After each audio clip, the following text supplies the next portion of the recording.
بسم الله الرحمن الرحيم وبه نستعين والصلاة والسلام على سيدنا محمد أشرف شمس الهداية واليقين.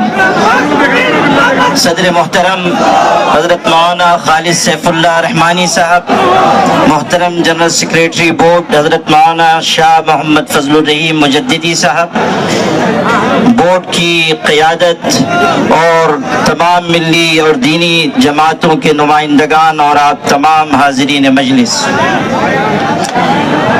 کہنے والے نے کہا تھا مسائل کیسے بھی ہوں تا قیامت رہ نہیں سکتے، یہ ظالم ظلم کی بن کر علامت رہ نہیں سکتے.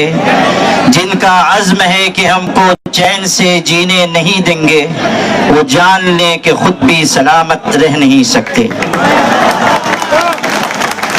حضرات گرامی، ابھی ہمارے بہت سے فاضل مقررین نے یہاں گفتگو کی، اور یہ ہمارے لیے خوشی کی بات ہے کہ مختلف مذاہب کے نمائندگان نے بھی یہاں بات چیت کی.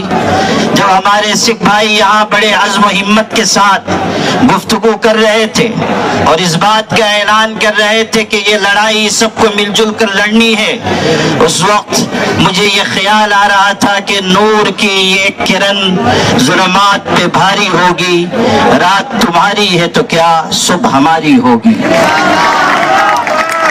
میرے بھائیوں، اس دہلی نے بہت سے انقلابات دیکھے ہیں. ایک وہ بھی انقلاب دیکھا اس دہلی نے کہ جب اپنے حق کی لڑائی کے لیے ہمارے کسان بھائی آئے اور انہوں نے حکومت کو اپنے آگے جھکنے پر مجبور کیا. میں یہ بتانا چاہتا ہوں کہ ہمارے کسان بھائی روزی روٹی اور جان کے مسئلے کو لے کر آئے تھے.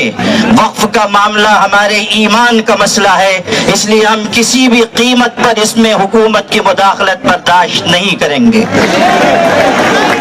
میرے بھائیوں، اس ملک کا جو رخ اور رویہ ہوتا چلا جا رہا ہے اور ملک میں برسر اقتدار طبقہ جس راستے پر جا رہا ہے، اس سے ملک کے باشندوں کی تشویش بڑھتی جا رہی ہے.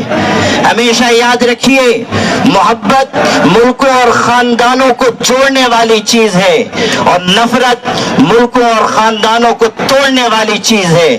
نفرت کے راستے پر جو لوگ چل رہے ہیں اور ملک کو چلانا چاہتے ہیں، وہ جان لیں کہ اس میں ملک کی سالمیت اور بقا نہیں ہے. اگر ملک باقی رہے گا تو محبت کے ساتھ اور ایک دوسرے کی مدد اور تعاون کے ساتھ باقی رہے گا. یہی پیغام آل انڈیا مسلم پرسنل لا بورڈ کا ہے کہ ہم سب اس ملک میں متحد ہو کر محبتوں کے ساتھ جیتے رہیں.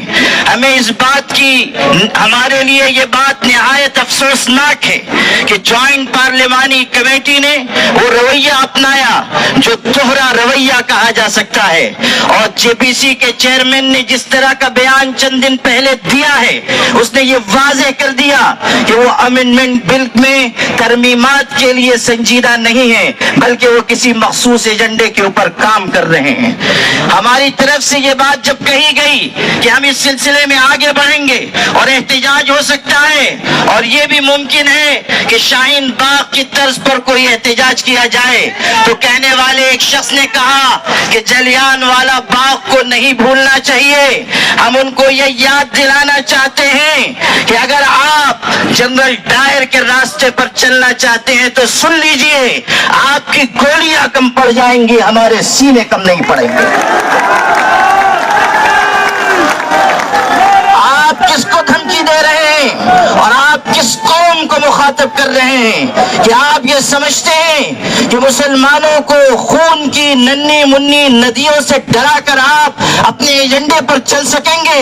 سن لیجئے، ہم وہ ہیں کہ خون کے بحر قلزم سے گزر کر بھی داستان عزم و عزیمت لکھ کر آپ کو دکھا دیں گے.